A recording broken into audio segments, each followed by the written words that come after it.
So yung mga idol, nalalagyan na tayo nitong suro para sa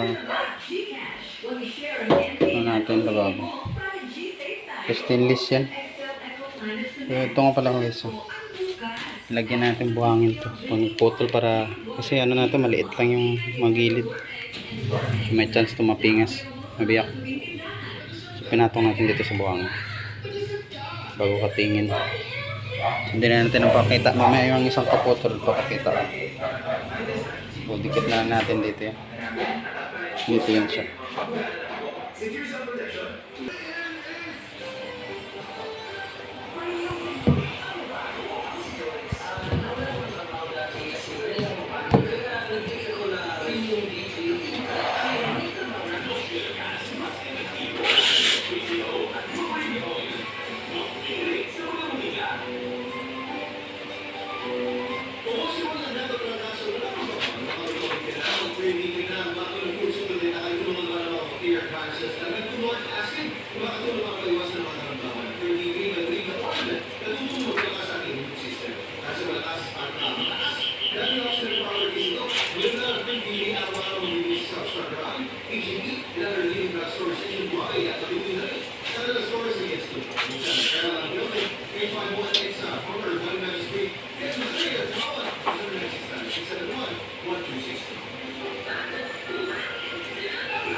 So guys, ito na, nakabit na natin yung una.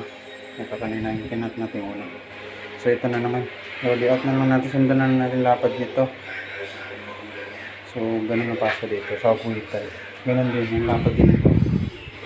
Dito na lang din natin papunta dito. Saka yung haba na ito. So ito yung finish nito 60. So allowance na tayo kahit mga 2mm para sa grout. Kapag nandito yung 60 sa una, 60.2.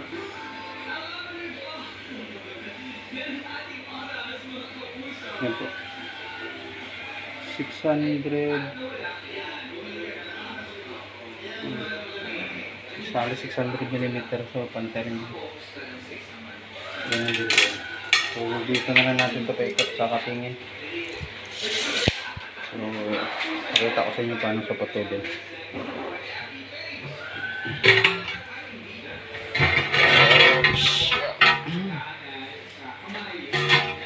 Yan ang result. Nakabit na itong una. Yan na po yung una. So kasyang-kasya yun dyan. Yung outer na sukat yung kinaan natin. Bali ito papatong na lang po dito. Ito yung labas. Labas ng mga sukat 60. So yun. Patingin muna natin itong isa nito. So papatong na natin sa buhangin. Purpose nito guys sa sa mga maliliit na suro ganito. Kailangan may buhangin para vibrate ng grinder. Hindi niya maputol ito. Kasi pag ginrind mo ito yung maliit na, puputol ito. Sa vibrate.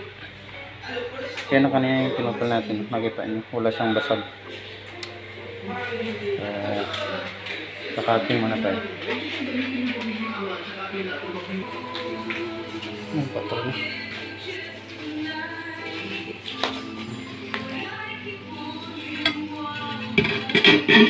Ito yung ilalagay natin sa loob.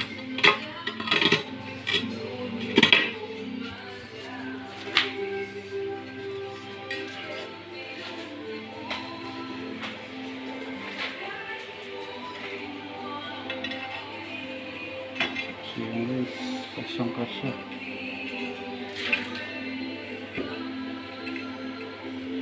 So makikita niyo si Wang yan, hindi niya ka-eskwala itong pader nila. May siding pa naman tayong tiles din dito. Sige, pinalagyan ko kayo. Sabi niya wag lagyan, hindi na ka-eskwala itong pader. Nakita niyo luma din ito. Ginamit na natin ito. So siminto na natin para makabit na rin yung lababo na yun. So at least nakakabit na natin. Nadugtong na natin sila. So okay na. Pasok na natin mamaya pag nalagyan natin ng ano. So ito bali ito na dito papatong ng naka-bend niyan. Ito dagdagan pa natin ito, kulang pa.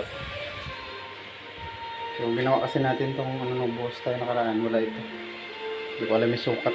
So nilakyan pa nga na agad. Okay. Tapos na yan. Siding na lang mamaya. Mas mabilis tong gilid dito. Kasi dito.